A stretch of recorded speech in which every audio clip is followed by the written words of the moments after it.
Meanwhile, at their usual cafe, Dorian sat with his laptop open, espresso half-cold at his side. His fingers moved swiftly as he searched through the guest registry and donor records of the auction. It didn't take long to find what he was looking for. He always knew where to dig. Name: Leon Vescari. Title: Founder and CEO of Vescari Holdings. Assets: multiple real estate empires, luxury fashion investments, rumored ties to elite banking circles. Net worth: estimated 32 billion euros. Dorian leaned back, letting out a low whistle. Leon Vescari, he murmured, reading over the profile again. One of the richest men in Italy and Europe. Of course. He rubbed his temple and chuckled under his breath, wry, half amused, half exasperated. Damn, he muttered, shaking his head. We might actually lose in this game. Then he sipped his lukewarm coffee and added dryly, and I hate losing. June, being next to him. Huh. She typed a search about him, carefully spelling Leonvscri. Dorian leaned back in his chair, watching the flurry of Milan pass by beyond the glass. June was jotting down notes furiously, her eyes burning with purpose. He smirked a little. She reminded him of himself years ago, before the edges of the world had hardened around him. I found something, June said without preamble. About the silver triangles. I'm listening. My semiotics professor, she's been following my reports since Paris. She just confirmed the pattern. These silver triangles, we know that they're a code, a language. 3 triangles always together. It's their way of leaving a message. Go on. June swallowed. The first triangle means we were here. The second, we're watching. And the third, her voice lowered, we're coming for you. There was a pause on the line, long enough to make her stomach twist. So they don't just kill. They leave a warning, Dorian said finally. They want their target to feel hunted. June nodded, though he couldn't see her. And Vivi, she was near one.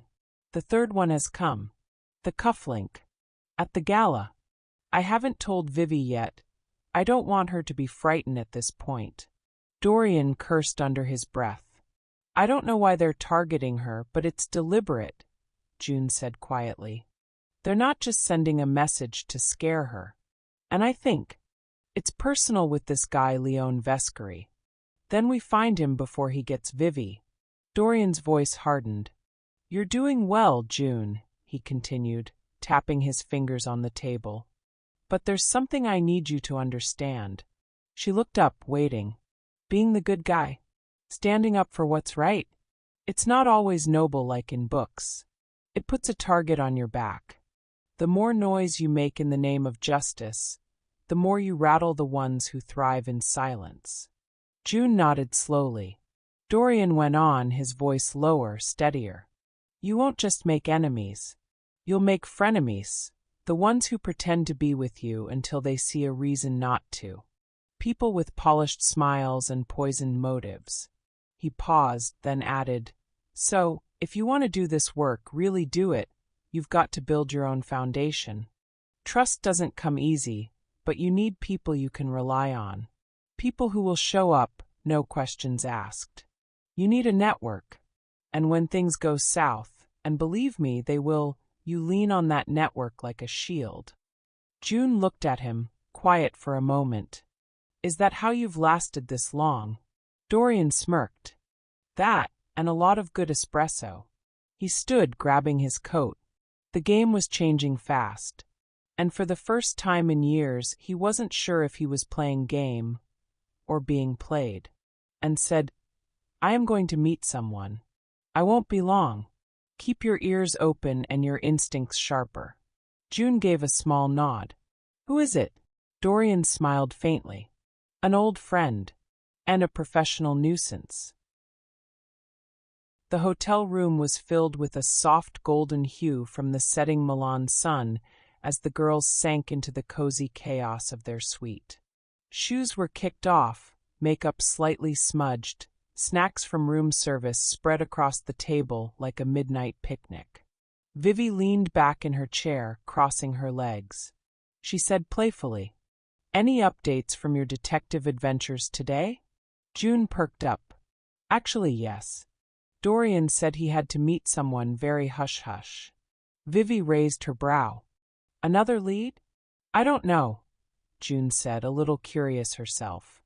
"All I know is she's not from the local force and he trusts her." "Sounds important." Vivi raised an eyebrow, smirking.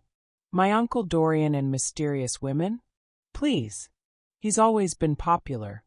I wouldn't blame anyone for falling for him, really."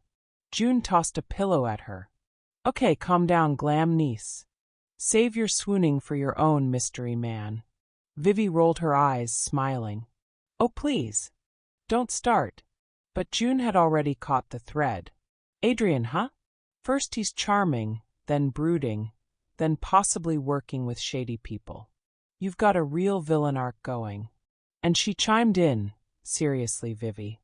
You're one dramatic plot twist away from being the main character in a mafia romance novel." Vivi gasped, laughing. "Oh my God, shut up." June added theatrically, "Imagine I was ending up with a literal policeman. I would not even know how to look you both in the eyes if this happens." Vivi wiped a tear. "And also imagine that I was a maybe mafia wife, and you being trained by a detective like it's a real-life Criminal Minds." Vivi sipped her drink and smiled warmly. "I actually wouldn't want it any other way." They burst into laughter. Then they fell into a rare, comfortable silence.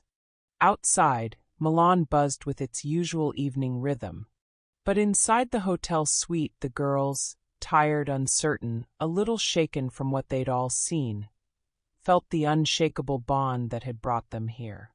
Whatever the world threw at them next, they'd be together. Even if one of them did end up with a mafia prince. Dorian waited at a corner table tucked beneath ivy-covered stone walls, far from the streets of fashion and fame. A hot espresso sat untouched in front of him, growing cold in the Milan breeze. Then came the click of measured heels on the cobbled pavement.